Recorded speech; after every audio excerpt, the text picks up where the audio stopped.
Le jury d'appel de la CAF, sous le feu des critiques, 5 de ses 9 membres ont statué dans une audience expéditive entachée d'irrégularités. Le président de la Fédération tunisienne de football, Moez Ben Tahar Nasri, est membre du jury d'appel en violation de l'article 13 des textes de la CAF. On ne peut pas être à la fois un président de fédération et être membre d'un organe de la justice interne de l'instance faîtière du football continental. Autre irrégularité, l'audience d'appel devait se tenir avec des débats contradictoires entre les deux parties. Ce qui n'était pas le cas. Le jury d'appel a encore violé les textes pour exécuter une commande.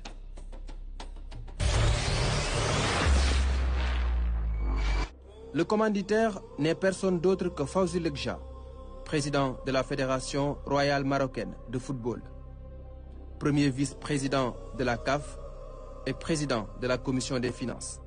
Il est très influent et pèse de tout son poids sur bien des décisions.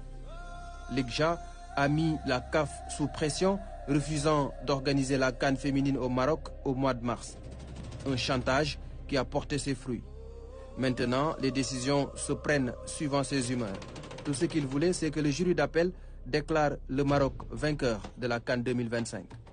Lui qui avait promis le trophée à son peuple et ses autorités voit son rêve se réaliser, mais sa joie risque d'être de courte durée si le TAS casse la décision.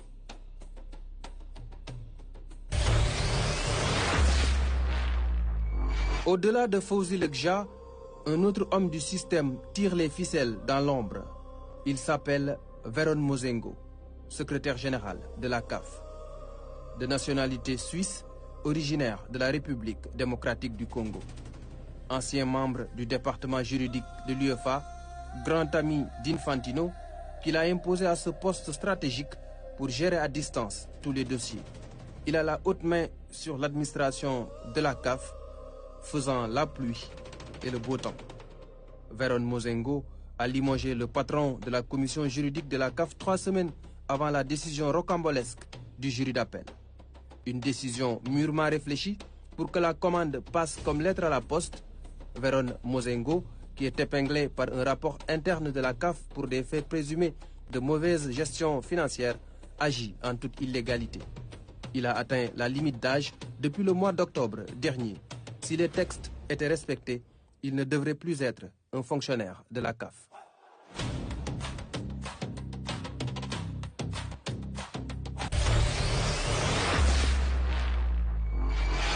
Si toutes ces irrégularités et injustices sont notées, c'est parce qu'il y a des complicités pour faire plaisir à Fawzi Lekja et au Maroc. Les parrains n'ont jamais dénoncé ce qui se passe.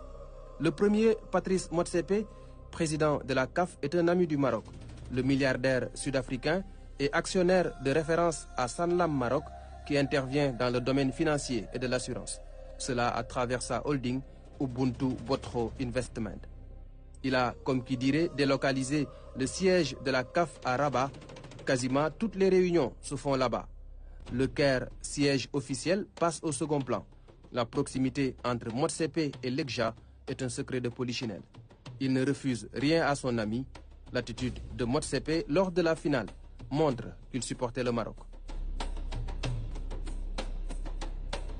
Tout comme Gianni Infantino, président de la FIFA, leurs expressions faciales en disent long sur leurs sentiments. Infantino se comporte comme le tuteur de la CAF, ce qu'il n'ose pas faire à l'UEFA ou dans les autres confédérations. Celui qui a fait élire Motsepe en 2021 par acclamation à Rabat sans concurrent. Où est la démocratie dans tout ça? Aujourd'hui, ses désirs sont des ordres au sein de la CAF et il fait partie des soutiens du Maroc dans cette parodie de justice. Une farce de mauvais goût qui a fini de décrédibiliser un peu plus toute une institution.